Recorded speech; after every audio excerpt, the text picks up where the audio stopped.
Bonjour à tous, aujourd'hui une nouvelle vidéo. Je vais fabriquer un bout de canapé. Qu'est-ce qu'il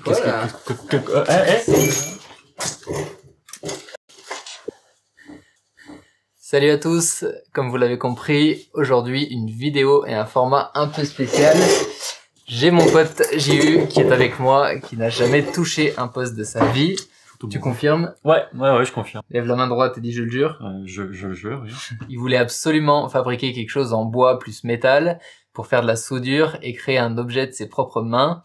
Alors je l'ai mis au défi de me fabriquer cette petite table d'appoint en bout de canapé. Et il va devoir la fabriquer de A à Z en passant par chaque étape, comme définir les dimensions, aller acheter les matériaux, les préparer, bref jusqu'à l'assemblage final et les finitions pour que je l'installe dans mon salon. Je vais le laisser vraiment réfléchir par lui-même, puisque moi c'est mon métier et que je connais les étapes par cœur, alors que lui, comme peut-être certains d'entre vous qui débutez, n'a pas vraiment d'idée de comment s'y prendre. Est-ce que t'es prêt à relever le défi? Ah oui, bien sûr. Par contre, il manque pas quelque chose Ah oui, c'est vrai qu'il te manque un peu de jaune, ouais.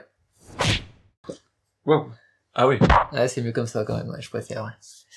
Allez, c'est parti, on commence tout de suite. Alors, voilà ce que tu vas faire. Ok. Je t'ai imprimé l'image, je te laisse te débrouiller. Ok, super, merci.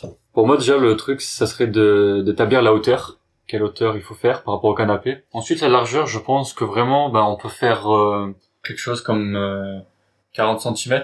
Ça devrait être bon. Ouais, ça me paraît bien. Ensuite,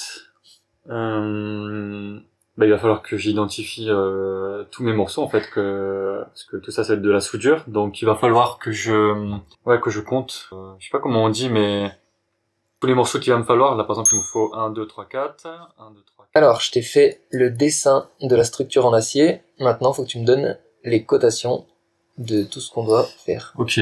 Alors là, on a mesuré la hauteur par rapport au canapé. On est parti sur 58 à l'extérieur du fer. Donc, en métallerie, on dit pas 58, on dit 580. Ah oui, ok. En millimètres.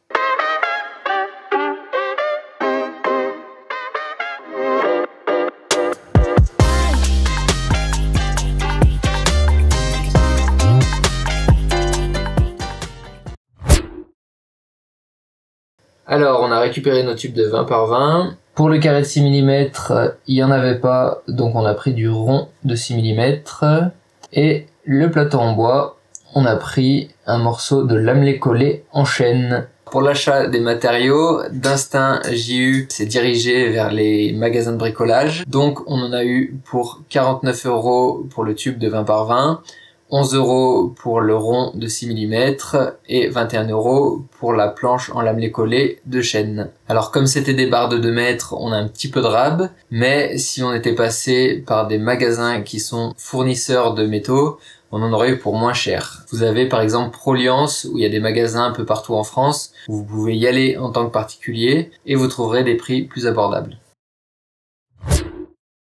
Donc maintenant qu'on a nos matériaux, qu'est-ce que tu dois faire? Alors, pour moi, la prochaine étape, c'est soit la coupe, donc de couper à la bonne longueur ce qu'on a pris, ou soit voir ce que j'ai à disposition comme outil.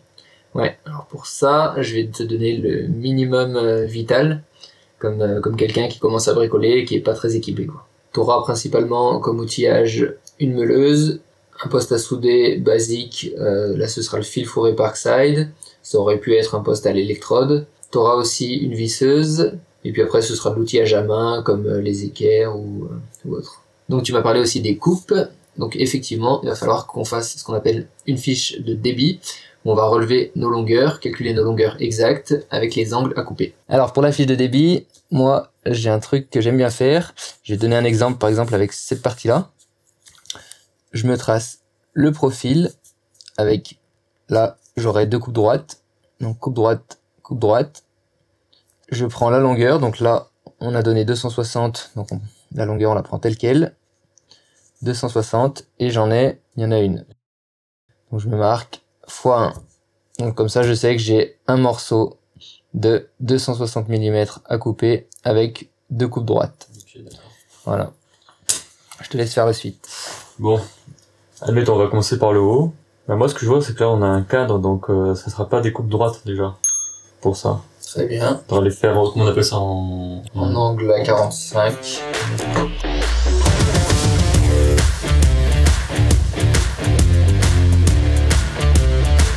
Donc là, tu sais que tu as tes 300 mm en extérieur. Donc ça, c'est bien. Maintenant, c'est sympa aussi de te mettre des angles. Parce que là, tu vois ton dessin. Alors bon, tu sais que c'est des angles à 45, mais ça pourrait être sur un autre projet, tu pourrais avoir des angles à 30 ou intermédiaire. Et je le mets où? Tu peux juste les marquer à côté en fait. 45 degrés, 45 degrés.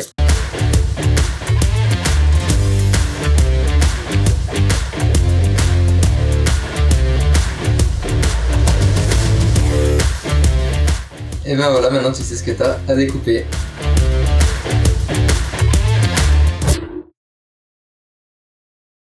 Il n'y a pas quelque chose que tu dois faire en tout premier lieu, quelque chose qui fait que tu vas travailler en sécurité.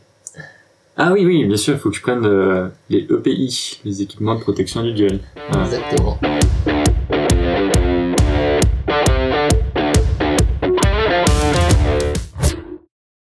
Alors, on va pouvoir découper. Par contre, ça serait bien que j'optimise la barre et que j'évite de faire des chutes inutiles.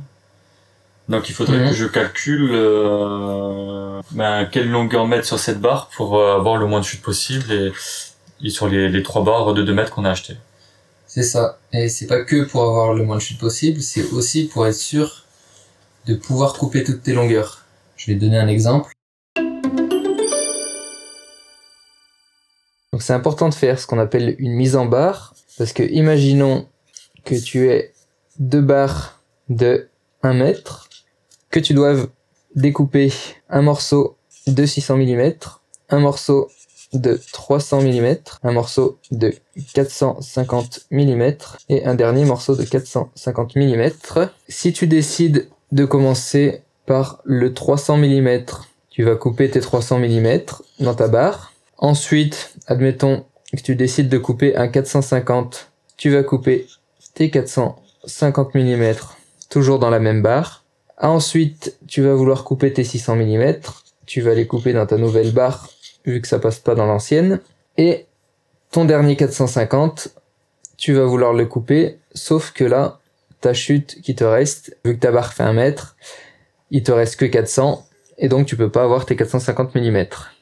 Alors que si tu avais commencé en coupant la barre la plus longue, donc c'est toujours ça en fait, la règle c'est de commencer par les longueurs les plus grandes.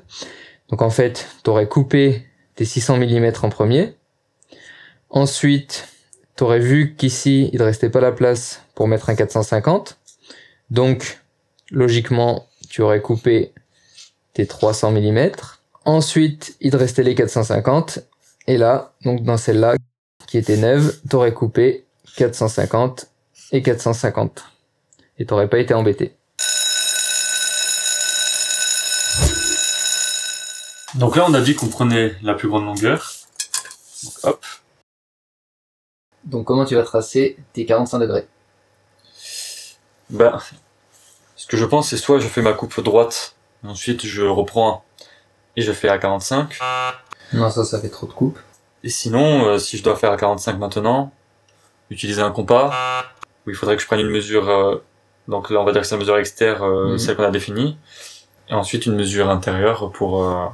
Ouais, ça tu peux. Après il y a un truc qui est facile, qui est plus facile.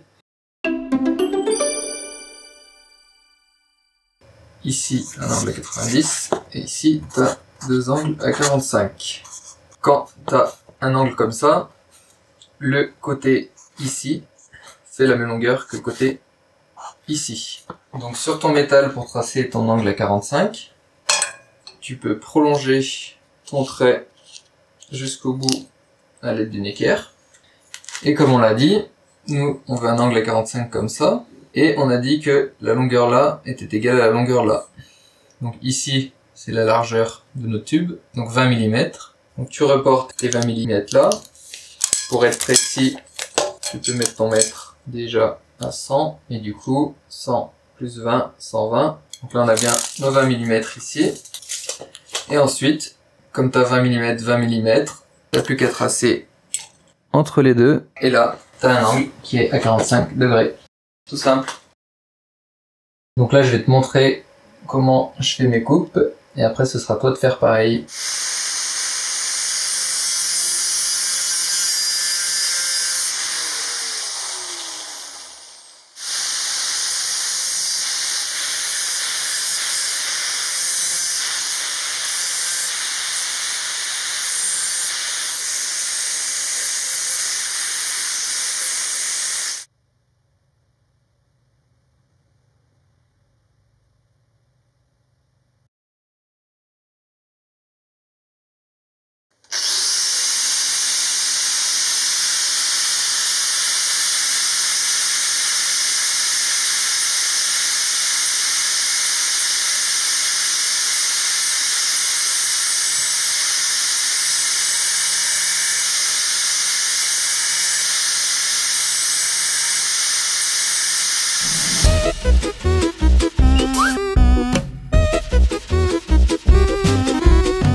Oh non. Oh le désastre. Ouais,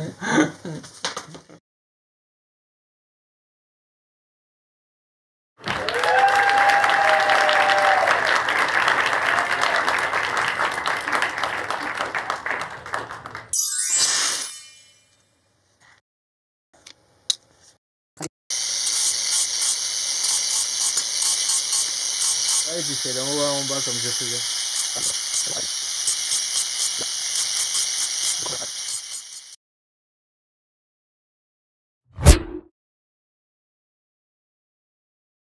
Donc on va faire un essai sur 2 chutes de tubes. On va utiliser le poste Parkside fil fourré qui est tout simple. Et donc, comme tu as visionné ma vidéo sur les bases au fil fourré, qu'est-ce que tu vas devoir faire avant de souder? Alors, si je me souviens bien, il faut que je fasse 4 points pour maintenir la pièce en place. Ouais, c'est ça. Et ben c'est parti. Alors du coup pour les réglages, sur ce poste c'est hyper simple, puisque c'est gradué en fonction de l'épaisseur, entre 0,8 et 3 mm. Donc là les tubes ils sont en 1,5 mm. Tu peux te régler à 1,5.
On remet un coup où il y a des trous.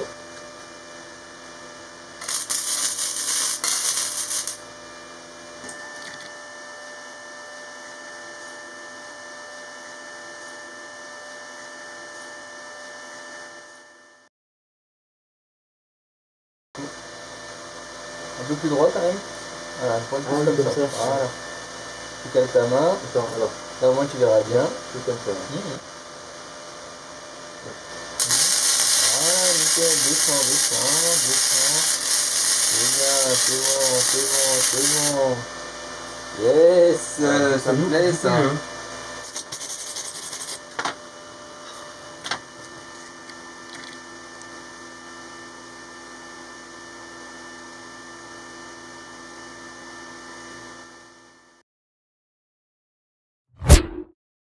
Maintenant que tu t'es un peu entraîné à pointer et souder, maintenant que tu as tous tes matériaux qui sont débités à la bonne longueur, qu'est-ce que tu vas faire?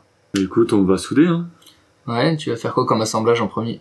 Moi je commencerai par le bas en fait, hein. J'assemblerai les 4 en bas, les 4 en haut, Et ensuite, je Voilà. ferai la liaison. Il faut faire des cadres en fait, puisque tu as un cadre en bas, un cadre en haut, un cadre en vertical, et après t'assembles ces 3 cadres ensemble, quoi. D'accord, ouais.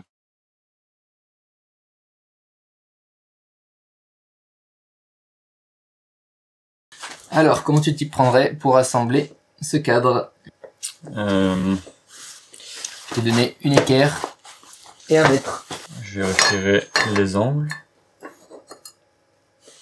Et tu plaques partout. Ta coupe elle est pas mal. Donc là j'assemble en fait, je vais pas m'amuser à faire les 4, ça sert à rien. Tu fais quoi là? Tu pointes et tu soudes cela? Bah il me semble. Le souci que tu risques de rencontrer, parce que quand tu soudes t'as de la déformation. Donc si tu pointes, ok. Si tu soudes, en soudant, tes 2 profils vont forcément avoir tendance à se refermer. Donc le mieux, c'est que tu places tes profilés dans l'équerre pour qu'ils soient déjà pas trop mal d'équerre. Tu fais un point extérieur ici, comme ça te permettra de pouvoir encore avoir un petit peu de marge. Tu fais ton deuxième L avec pareil un point à l'extérieur. Après tu les emmènes ensemble. Ensemble pareil, tu mets un coup d'équerre pour être au mieux. Tu fais tes 2 derniers points aux extrémités. Et là tu te retrouves avec un cadre qui est fermé, mais où t'as encore de la marge pour le régler, quoi. Tu fais pas à l'intérieur du coup. Les points, non, pas tout de suite. Ensuite, tu pourras contrôler tes diagonales. Pourquoi on contrôle les diagonales? Parce que, à condition que tes profilés soient coupés aux bonnes cotes, si tes diagonales, que ce soit sur un carré ou sur un rectangle, si tes diagonales sont de la même longueur, ça veut dire que ton cadre est forcément d'équerre. À condition que tes profilés n'aient pas de différence de longueur. Si tu as coupé à la bonne cote et que tu mets tes diagonales à la même cote, tu auras un cadre qui sera parfaitement d'équerre. Tu n'as même plus besoin d'utiliser ton équerre. Allez, ben je te laisse faire.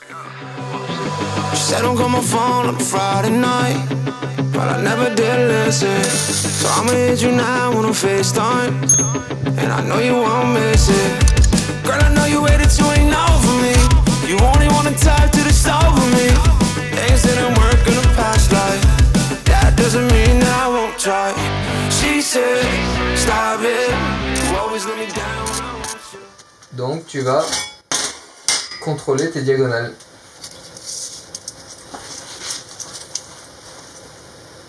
Là t'as combien? Bah, je vais le dire en centimètres, hein, ça sera plus simple pour moi. 48,3. Non, tu dis en millimètres. 483. L'autre elle a combien?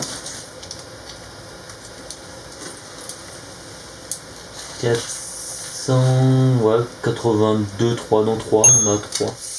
Donc ton cadre il est pointé de l'autre côté, donc côté table. Il est parfaitement d'équerre puisque tes diagonales sont de la même longueur. Maintenant tu peux faire d'autres points pour maintenir l'ensemble. Donc tu vas commencer, vu que tu as fait des points au niveau des extrémités des angles, tu vas faire un point à l'intérieur de chaque angle. Et ensuite, quand on aura fait les intérieurs, tu pourras faire le point extérieur du même côté. Et ce sera bon.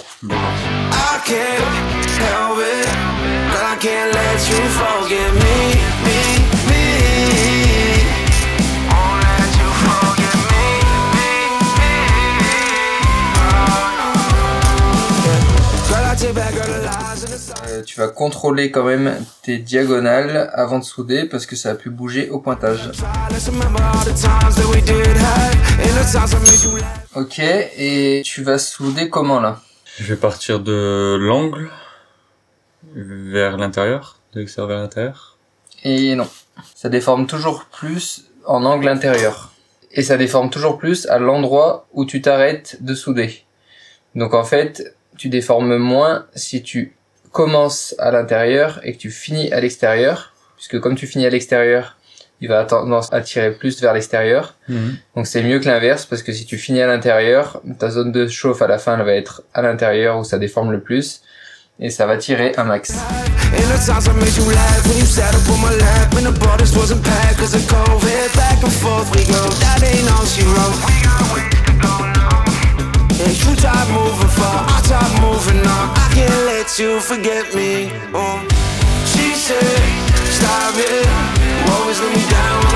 let you.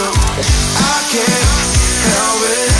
I can't let you forget me, me, me.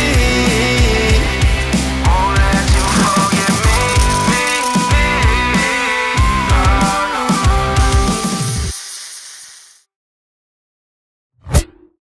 Alors la prochaine étape, il faut qu'on s'occupe du baroudage.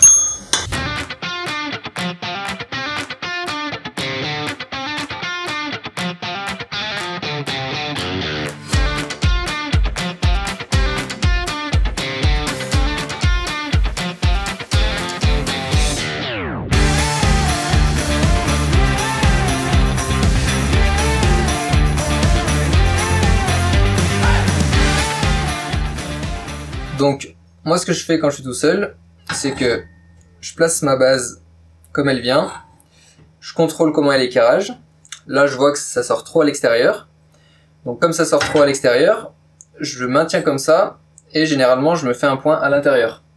Comme ça, déjà ma pièce elle est maintenue, ça me libère ma main, et après je peux ajuster légèrement en jouant sur l'élasticité du point.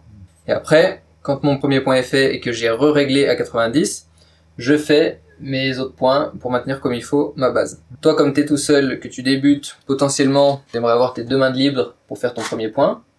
Donc tu peux te servir d'un aimant, ça coûte pas très cher. Par contre, l'aimant, ça peut être piégeux. Donc je te renvoie vers une vidéo que j'ai déjà faite où je parle de ça. Donc le mieux à faire, c'est que tu mets ton aimant en face. Lui, il va te maintenir tes pièces proches des 90 degrés. Donc toi, tu viens faire un point à l'opposé de ton aimant pour pas que ton point il soit sensible au magnétisme. Et quand tu as fait ton premier point, voire deux, après tu peux virer ton aimant, il ne sert plus à rien. Et là, tu fais avec l'équerre, tu rectifies avec ton équerre. Ça marche.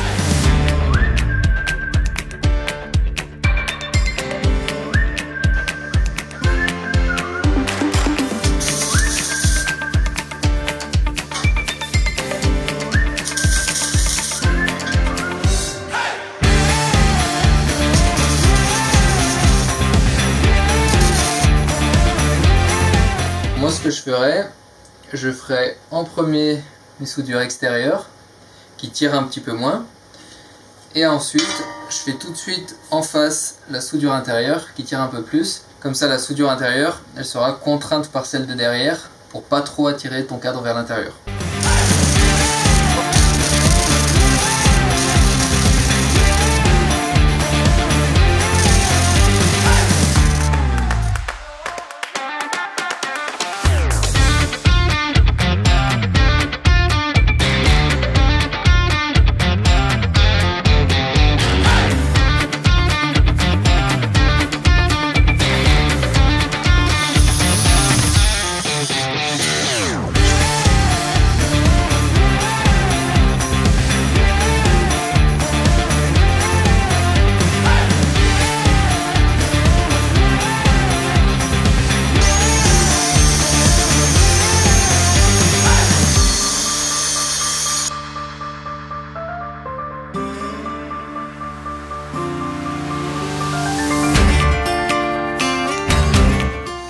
Donc voilà, aujourd'hui notre peinture est sèche et notre bois et vernis est poncé. Donc on va pouvoir vraiment passer à l'étape finale où on va assembler tout ça et voir ce que ça donne.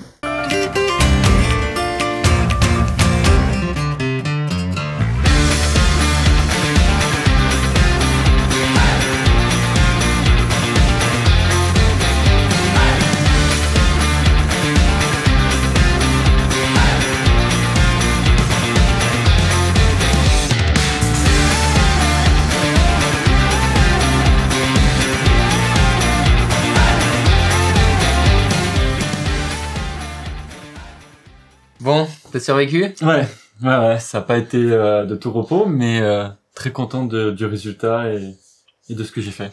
Bon bah c'est cool. Alors, moment le plus important de la vidéo, puisque vous allez avoir le retour d'expérience de JU qui a fait sa première réalisation bois plus métal et ses premières soudures alors qu'il n'y connaissait absolument rien dans le domaine. Ses seules connaissances sont par le biais de mes vidéos YouTube, donc il avait déjà un peu en tête le fonctionnement d'un poste à souder, le positionnement à adopter pendant le soudage, ou comment pointer ses pièces, ou encore boucher un trou. Avant d'avoir son avis, je vais vous donner mon ressenti sur son parcours et sur le résultat qu'il a obtenu. Et honnêtement, quand je vous dis qu'il faut oser vous lancer, quitte à faire des erreurs, eh ben c'est pas pour rien, et je m'en suis encore plus rendu compte grâce à cette expérience.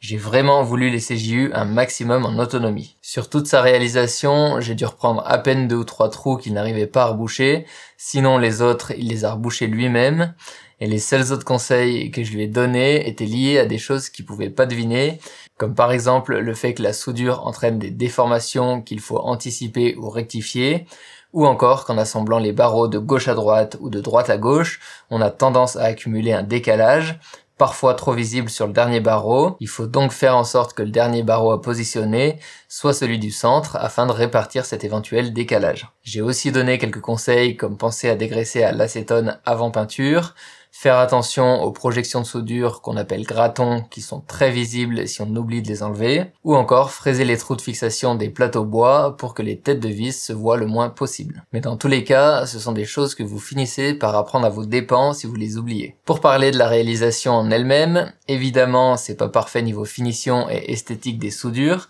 mais largement acceptable. Plusieurs fois je l'ai stoppé quand il s'acharnait à vouloir un rendu parfait, parce que vouloir faire du parfait, c'est très bien, mais quand on apprend, il faut trouver le juste milieu entre j'essaye de mieux faire et je veux que ce soit parfait. Le problème de vouloir la perfection dès vos débuts, c'est le risque de vous lasser et de vous frustrer. Je peux vous dire que JU, quand il a repris certaines soudures jusqu'à 3 ou 4 fois parce qu'il n'arrivait pas à obtenir un rendu bien lisse après meulage, eh ben il commençait à en avoir marre et c'est normal. Donc il faut accepter qu'au début vous ayez un niveau de finition un peu moins bon, tout en gardant quand même comme objectif de s'améliorer avec le temps. Mais à part le niveau de finition, je peux vous assurer que ces soudures sont bien assez solides pour un usage mobilier, et que dans 10 ans, je me servirai encore de cette tablette d'appoint. Donc je suis vraiment content de son travail, et encore plus en sachant que c'est une première pour lui. Allez, j'arrête mon monologue, et je vais le laisser donner son ressenti sur cette première expérience. Je suis très content de ce résultat et de ce que j'ai réalisé en fait. J'ai eu vraiment la satisfaction de faire mes premières soudures, et de me rendre compte que finalement c'est faisable. J'avais un gros doute sur le fait d'y arriver et d'appréhender en fait ce nouvel outil. Et aujourd'hui, quand je vois ce que j'ai pu faire, je peux vous dire que c'est vraiment faisable.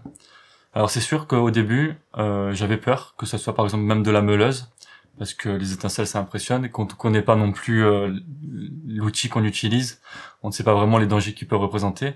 Donc j'y allais vraiment à tâtons et je savais pas trop ce que je pouvais faire ou non. Donc heureusement que Benoît était là pour m'assurer que je pouvais travailler en sécurité. C'était très compliqué pour moi au début d'avoir la tête proche de ce que je faisais, donc j'avais tendance à m'éloigner et du coup j'étais pas très stable, j'avais peur de mettre mes mains proches de l'endroit où je soudais.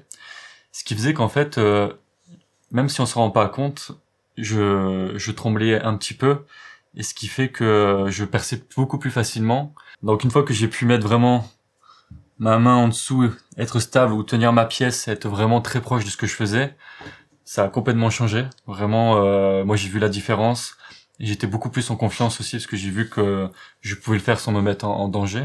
Quand on commence, ce que je peux vous conseiller, c'est vraiment d'avoir des équipements de protection qui vous mettent à l'aise en fait, pour pouvoir travailler et vous sentir en sécurité. Ça a vraiment fait la différence pour moi. Si on fait tout ce qu'il faut pour le faire de la manière la plus sûre, on peut quand même commencer tout seul.